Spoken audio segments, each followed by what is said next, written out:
નમસ્કાર મિત્રો, હું શીતલ બાથરૂમમાં સ્નાન કરી રહી હતી. બાથરૂમનો દરવાજો કાચનો હતો, જેનો અર્થ છે કે અંદરનું બહાર જોઈ શકે છે અને બહારનું પણ અંદરનું જોઈ શકે છે. સ્નાન કરતી વખતે મેં જોયું કે દરવાજાની સામે કોઈ હલી રહ્યું છે. આ જોઈને હું એકદમ થંભી ગઈ. પછી મેં વિચાર્યું, આ શું હોઈ શકે? કદાચ કોઈ સંયોગથી ત્યાંથી પસાર થઈ રહ્યું છે. તેથી મૂંઝવણમાં હતી કે શું કરું. પછી મેં મુશ્કેલીથી મારી જાતને સંભાળી. તમે પણ સમજી શકો છો કે તે ક્ષણે મારું મન કેવું રહ્યું હશે. મેં જલ્દીથી ટુવાલ વીંટાળ્યો, ત્યારે કદાચ તેને મારો અવાજ સાંભળી લીધો. હું બાથરૂમમાંથી બહાર નીકળી અને એવું બતાવ્યું કે જાણે મને કંઈ ખબર જ નથી. પછી હું સીધી મારા રૂમમાં ગઈ અને જાણી જોઈને દરવાજો થોડો ખુલ્લો છોડી દીધો. મેં વિચાર્યું, જો આ સંયોગ હતો તો તે ફરીથી અહીં નહીં આવે. પણ જો તેને જાણી જોઈને આવું કર્યું તો તે વારંવાર આવશે. અને ખરેખર મેં જેવું વિચાર્યું હતું તેવું જ થયું હતું કે તે મારા રૂમના દરવાજાની સામેથી પસાર થયો અને મને સ્પષ્ટ દેખાયું કે તે મને જ જોઈ રહ્યો હતો. તે સમયે હું સમજી શકી નહીં કે શું કરું, પણ પછી મેં મારી જાતને કહ્યું, શીતલ, જો તે પોતે જ તારી પાસે આવી રહ્યો છે તો તે જે ઈચ્છે છે તે તેને આપી દે, બાકી વહેંચવાથી કંઈ ઘટતું નથી. આ વિચાર આવતાની સાથે મેં મારી જાતને તે ક્ષણને સમર્પિત કરી. મેં કપડાં બદલ્યા અને એક હળવી પારદર્શક નાઇટી પહેરી. પછી હું ડ્રોઈંગ રૂમમાં ટીવી જોવા ગઈ. તે પણ ત્યાં બેઠો હતો. તેણે મને જોઈ અને કહ્યું, દીદી, પીવા માટે કંઈ લાવું? મેં તેને કહ્યું, ના ભાઈ, તમે રહેવા દો, તમે આરામ કરો. હું થોડી મીઠાઈ અને 2 ગ્લાસ જ્યુસ લાવું છું. પછી આપણે સાથે મળીશું. ત્યાં સુધીમાં તમે કોઈ સારી ફિલ્મ પસંદ કરો. આટલું કહીને હું ચાલી ગઈ. જ્યારે હું મીઠાઈ અને જ્યુસ લઈને પાછી આવી ત્યારે મારો ભાઈ એક એક્શન મૂવી જોઈ રહ્યો હતો. પછી માં પણ બોલી, લગ્ન કરી લે, પણ રોહિત તારી સાથે રહેશે. મેં કહ્યું, ઠીક છે, ભાઈને મોકલી દે, પણ લગ્ન માટે ફરીથી દબાણ ન કરો. ત્યારબાદ રોહિત મારી સાથે રહેવા આવ્યો. મેં રોહિત માટે એક અલગ રૂમ તૈયાર કર્યો, જેમાં એક કમ્પ્યુટર મૂક્યું જેથી તે અભ્યાસ કરી શકે. મેં તેને કહ્યું, રોહિત, તમે અહીં જ રહો, પરંતુ તમે જે પણ જોશો અથવા સાંભળશો તેનો ઉલ્લેખ ક્યારેય ન કરશો. તેને પૂછ્યું, દીદી, તમારો મતલબ શું છે? મેં કહ્યું, બસ એ જ મેં તને કહ્યું, તમે અભ્યાસ કરો અને બીજી વસ્તુઓથી મતલબ ન રાખો. તે મારી વાત સમજ્યો નહીં, પણ મેં વિચાર્યું કે હવે મારે સાવધાન રહેવું પડશે.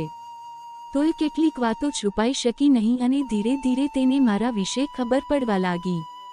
હવે પાછા વર્તમાન સમયમાં આવીએ છીએ, જ્યારે મેં જ્યુસ અને મીઠાઈ મૂકી અને પેનડ્રાઈવની ફિલ્મ શરૂ કરી. ત્યારે અર્જુન બેચેન થઈ ગયો. મેં જાણી જોઈને આવું કર્યું હતું.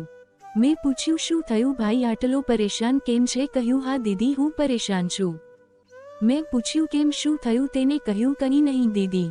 મેં પૂછ્યું, ફિલ્મ કેવી લાગી રહી છે? તેને કહ્યું, દીદી, આ શું ચાલુ રાખ્યું છે? આ તો પરેશાન કરનારી ફિલ્મ છે. મેં કહ્યું, શું શરમ આવી રહી છે? અરે, મેં તને જોઈ લીધો હતો. તે ચોંકી ગયો અને બોલ્યો, શું જોઈ લીધું? મતલબ? મેં કહ્યું, હા, મેં તમને બાથરૂમના દરવાજાની ઝીણી બારીમાંથી ડોકિયું કરતા જોયા અને કાચના દરવાજા માંગતી તમારું પડછાયું પણ મેં તમને મારા બેડરૂમની સામેથી પસાર થતા પણ જોયા છે. તેને કહ્યું, હા, પણ તે સંયોગથી થયું દીદી. મેં કહ્યું, જૂઠું બોલશો નહીં, હું ગુસ્સે થઈ જઈશ. સાચું બોલો. જો તમે સાચું બોલશો તો આજની રાત તમારા જીવનની સૌથી યાદગાર રાત હશે. તેને હિંમત કરીને ને કહ્યું, હા દીદી, મેં તમને જોયા હતા. મેં પૂછ્યું, તમે આવું કેમ કર્યું? તેને કહ્યું, દીદી, મેં ગઈકાલે રાત્રે તમને જોયું અને સાંભળ્યું જ્યારે તમે તમારા રૂમમાં હતા. તમારો અવાજ જાણતા જ આવ્યો, તેથી હું તમારા રૂમ તરફ ગયો, પણ જે જોયું એ જોઈને હું બેચેન છું.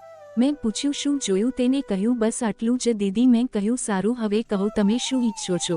તેને કહ્યું, શું મતલબ બહેન? મેં કહ્યું, ફિલ્મમાં જે થઈ રહ્યું છે તે જોઈ રહ્યા છો ને? તેને કહ્યું, હા.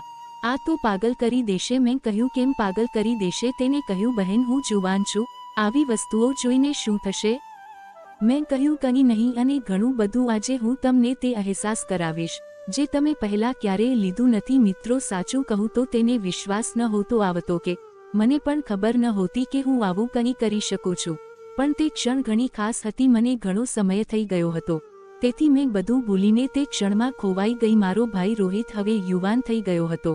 તે એવો હતો કે કોઈપણ સ્ત્રી તેને પસંદ કરી શકે. તે બધું જ જાણતો હતો, પણ મારાથી થોડો ડરતો હતો. જ્યારે હું ફિલ્મની હિરોઈનની જેમ તેની સામે આવી ત્યારે તેનો જુસ્સો વધી ગયો. પછી અમે તે રાત્રે એકબીજામાં ખોવાઈ ગયા. હું વારંવાર તેની તરફ વધી અને તે પણ મારામાં ડૂબતો ગયો. આખરે મેં કહ્યું, બસ કર રોહિત, મેં મારો હક લઈ લીધો, હવે વધારે ન જોઈએ. તેણે કહ્યું, પણ દીદી, મારું મન હજુ ભરાયું નથી, હું વધુ ઈચ્છું છું. જે જોઈએ તે લઈ લો. પછી તેણે કેટલીક એવી વસ્તુઓ કરી જે મેં સપનામાં પણ ક્યારેય વિચારી ન હતી. તે મારા માટે નવું હતું, જેમ કે પહેલીવાર અનુભવ કરી રહી છું. મને ખાતરી ન હતી કે મારી સાથે શું થઈ રહ્યું છે. તે અનુભવ મારા વિચારોથી પર હતો. હું ખૂબ જ ખુશ હતી કારણ કે આ અહેસાસ અનોખો હતો. તે દિવસથી અમારા સંબંધ બદલાઈ ગયા. મારો ભાઈ દરરોજ મને ખૂબ પ્રેમ કરવા લાગ્યો. અમે તે ઘણા મહિનાઓ સુધી થયું. પણ પછી એક ખબરે મને હચમચાવી દીધી. મને જાણવા મળ્યું કે હું ગંભીર રીતે બીમાર છું અને મને કેન્સર છે. હવે મને સમજાતું નથી કે શું કરું. શું આ મારા કર્મોની સજા છે? હું તમારી સાથે મારી વાર્તા શેર કરી રહી છું જેથી તમે મને સલાહ આપી શકો. હું જાણું છું કે તમે કહેશો કે આ મારા કર્મોનું ફળ છે, પણ હું ઈચ્છું છું કે તમે મારી લાગણીઓને સમજો. મારી જગ્યાએ તમારી જાતને મૂકો અને પછી કહેજો. હું તમારી સલાહની રાહ જોઈશ અને તેને ધ્યાનથી વાંચીશ. તો મિત્રો, આ મારી વાર્તા હતી. તમને તે કેવી લાગી કોમેન્ટ કરીને ચોક્કસ જણાવો. ધન્યવાદ દોસ્તો.